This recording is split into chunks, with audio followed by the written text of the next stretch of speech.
Bismillahirrahmanirrahim. Assalamualaikum warahmatullahi wabarakatuh. Waalaikumsalam. Alhamdulillahirrahmanirrahim. Wassalatu wassalamu ala sayyidina Muhammadin wa ala alihi wa sahbihi ajma'in. Amma ba'du. Alhamdulillah, pada kesempatan kali ini kami dari kelompok 2 akan mempresentasikan mengenai teori praktik bersuci, toharoh, macam-macam air, najis, dan wudhu. Untuk yang pertama akan dipresentasikan oleh Niko Aprianto. Kepadanya saya persilahkan. Baiklah, saya akan menjelaskan pengertian toharoh. Toharoh menurut bahasa ialah bersih dan bersuci dari segala kotoran, baik yang nyata seperti najis maupun yang tidak nyata seperti aib. Menurut istilah para fuqaha, berarti membersihkan diri dari hadas dan najis, seperti mandi berwudu dan bertayamum.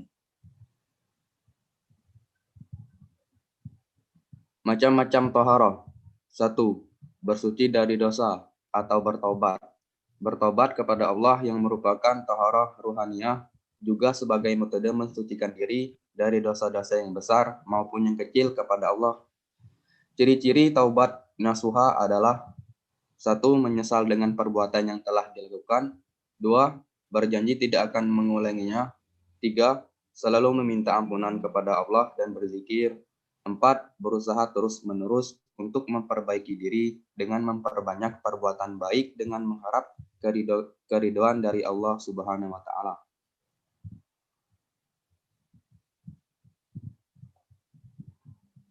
Dua, bersuci menghilangkan najis. Najis menurut bahasa ialah apa saja yang kotor, baik jiwa, benda maupun amal perbuatan.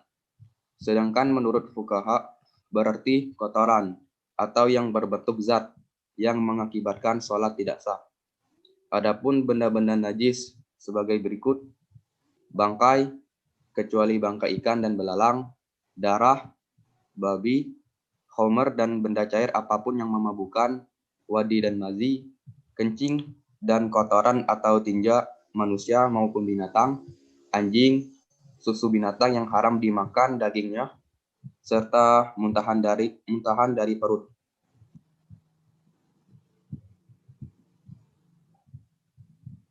Baiklah, selanjutnya akan dijelaskan oleh Alfia. Macam-macam air. Ada beberapa macam air. Yang pertama, air suci dan menyucikan. Air suci dan menyucikan artinya zat air tersebut bisa digunakan untuk bersuci. Air ini oleh para ulama fikih disebut juga air mutlak. Air yang dapat digunakan untuk bersuci ada 7 macam, yakni air hujan, air laut, air sungai, air sumur, air mata air, dan air salju. Juga air hasil hujan es. 7 macam air tersebut sebagai air mutlak selama masih pada sifat asli penciptanya. Bila sifat asli penciptanya berubah, maka ia tak lagi disebut air mutlak. Dan hukum penggunaannya pun berubah. Hanya saja perubahan air bisa dihilangkan kemutlakannya apabila perubahan itu terjadi karena air tersebut diam pada waktu yang lama. Karena tercampur sesuatu yang tidak bisa dihindari seperti lempung, debu, lumut, atau karena pengaruh tempat seperti air yang berada di daerah yang mengandung banyak belerang. Next.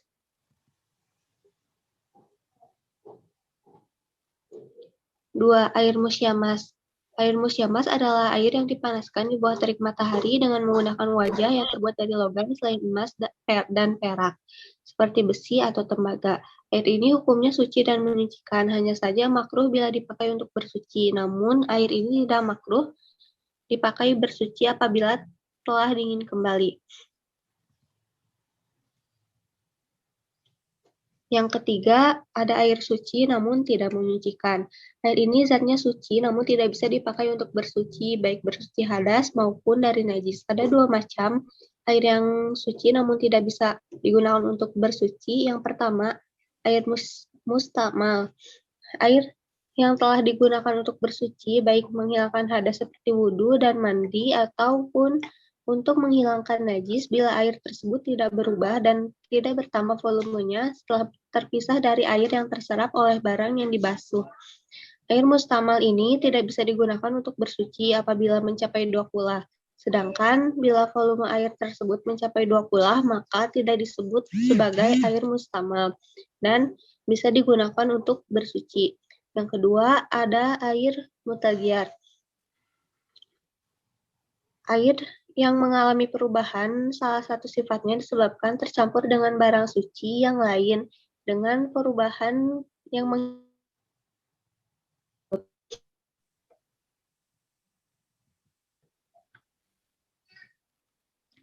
Yang keempat, ada air mutanajis. Air ini adalah air yang terkena barang najis yang volumenya kurang dari 2 kula atau volumenya mencapai 2 kula atau lebih. Namun, berubah salah satu sifatnya, warna, bau, atau rasa karena terkena najis tersebut. Air mutanajis ini tidak bisa digunakan untuk bersuci karena zat itu sendiri tidak suci sehingga tidak bisa dipakai untuk menyucikan. Wallahu a'lam.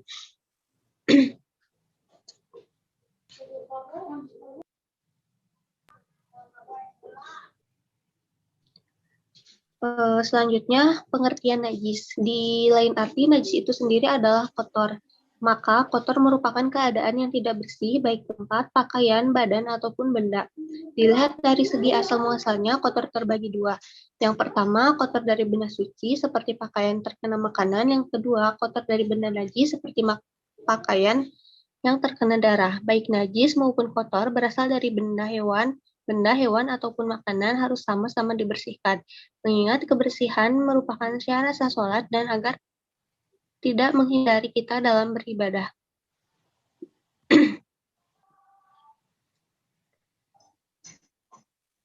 Macam-macam najis dan cara menyucikannya. Yang pertama, ada najis mukhafafah. Adalah najis yang ringan seperti air seni bayi laki-laki dan cara penyuciannya dilakukan dengan proses yang sangat sederhana, yaitu cukup menyiramkan air pada tempat yang terkena najis atau menyiram tempat yang terkena air kencing tersebut tanpa harus digosok-gosok. Yang kedua, ada najis mutawasitoh. Najis mutawasitoh adalah najis yang ringan. Cara menyucikannya hanya dengan menyiramkan air beberapa kali pada tempat yang terkena najis sampai wudhu dan bau najis itu hilang. Najis mutawasitoh terbagi kepada dua bagian. Yang pertama adalah najis hukmiyah. Najis hukmiyah merupakan najis yang menghalangi sholat, serta najis ini selamanya tidak bisa menjadi suci. Contoh, air kencing, kotoran hewan, dan cara menyucikannya. Najis ini cukup dengan mengalirkan air di atas benda yang terkena najis. Yang kedua, najis ma'nawiyah. Merupakan keadaan seseorang yang tidak suci sehingga dapat menghalangi ia untuk sholat, serta perlunya ia untuk berwudu atau mandi. Contoh, buang angin. Next. Yang ketiga, najis mughaladoh. Najis ini merupakan najis yang tergolong berat, sehingga untuk membersihkan atau mensucikan najis ini diperlukan cara-cara khusus yang harus dilaksanakan oleh seseorang yang terkena najis mughaladoh. Kategori najis berat ini selalu dicontohkan dengan najis yang terdapat pada anjing. Adapun hadis dari najis ini yaitu A'udzubillahiminasyaitonirrajim. Bismillahirrahmanirrahim. Duhuru ina'i ahadikum idza wagha fihil qalbu ayyagsilahu sab'a marti ulahunna biturab. Artinya, cara menyucikan bejana seseorang dari kamu apabila dilihat anjing hendaklah dibasuh 7 kali. Salah satunya hendaklah dicampur dengan tanah. Hadis riwayat Muslim. Yang selanjutnya akan dipresentasikan oleh Puspa. Bismillahirrahmanirrahim. Di sini saya akan menjelaskan tentang wudhu. Yang pertama yaitu pengertian wudhu. Wudhu dalam bahasa yaitu bersih dan indah. Sedangkan menurut syarat dan syariat Islam, wudhu adalah menggunakan air pada anggota tubuh badan tertentu dengan cara tertentu yang dimulai dengan niat untuk menghilangkan hadas kecil. Adapun perintah berwudhu tercantum dalam Quran Surat Al-Maidah ayat 6. A'udzubillahi minasyaitonirrajim. Ya ayyuhalladzina amanu idza qumtum ilas sholati faghsilu wujuhakum wa aydiyakum ilal marafiqi wa masahu biru'usikum wa arjulakum ilal ka'bain wa in kuntum junuban fattahuru wa in kuntum marda aw ala safarin aw jaa ahadun minkum minal ghaiti aw lamastumun nisaa falam tajidu ma'an fatayammamu sha'idan thayyiban famasahu biwujuhikum wa aydikum minhu ma yuridullahu liyaj'ala 'alaikum min haraji walaki yuridu liyutahhirakum wa liyutimma ni'matahu 'alaikum la'allakum tashkurun. Yang artinya, hai orang-orang yang beriman, apabila kamu hendak mengerjakan sholat, maka basuhlah mukamu dan tanganmu sampai dengan siku. Dan sapulah kepalamu dan basuh kakimu sampai dengan kedua mata kaki. Dan jika kamu junub, maka mandilah. Dan jika kamu sakit atau dalam perjalanan, atau kembali dari tempat buang air, atau menyentuh perempuan, lalu kamu tidak memperoleh air, maka bertayamumlah dengan tanah yang baik atau bersih. Sapulah mukamu dan tanganmu dengan tanah itu. Allah tidak hendak menyulitkan kamu, tetapi Dia hendak membersihkan kamu dan menyempurnakan nikmat-Nya bagimu supaya kamu bersyukur. Selanjutnya yaitu syarat-syarat berwudu. Di antara syarat-syarat berwudu, yang pertama yaitu Islam. Yang kedua, cerdas atau tidak boleh gila. Yang ketiga, bersih dari hal-hal yang menghalangi atau mencegah mengalirnya air sampai ke kulit. Yang keempat, yaitu anggota wudhu tidak mengandung hal yang dapat merubah sifat air. Yang kelima, mengerti kefarduan wudhu. Yang keenam, tidak meyakini bahwa fardu wudhu adalah sunnah. Yang ketujuh, air yang suci. Yang kedelapan, menghilangkan najis yang terlihat. Dan yang terakhir, yaitu mengalirkan air di seluruh anggota wudhu. Selain syarat-syarat wudhu, ada juga rukun wudhu. Yang pertama yaitu niat. Yang kedua, membasuh muka. Yang ketiga, membasuh dua tangan sampai sikut. Yang keempat, mengusap sebagian kepala.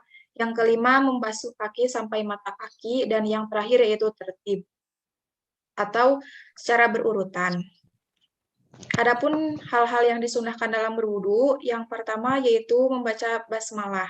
Yang kedua, berkumur-kumur. Yang ketiga, membasuh tangan sampai pergelangan terlebih dahulu. Yang keempat, menghisap dan menyemprot air dari lubang hidung. Yang kelima, mengusap sebanyak 3 kali. Dan yang terakhir, yaitu mengusap seluruh kepala. Dan yang pembahasan terakhir, yaitu tentang hal-hal yang membatalkan wudhu. Di antara hal-hal yang membatalkan wudhu, di antaranya yaitu keluarnya sesuatu dari 2 jalan, tertidur dengan duduk yang tetap, hilangnya akal atau gila, pingsan, mabuk, dan sebagainya. Yang keempat, tersentuh kemaluan dengan telapak tangan. Dan yang terakhir yaitu tersentuhnya kulit laki-laki dengan kulit perempuan yang bukan muhrim dan tidak terbalas.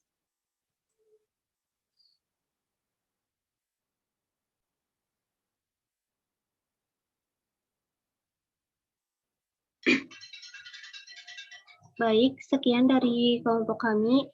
Mohon maaf apabila banyak kesalahan. Terima kasih atas perhatiannya. Wallahul muwaffiq ila aqwamit thoriq. Wassalamualaikum warahmatullahi wabarakatuh. Waalaikumsalam warahmatullahi wabarakatuh.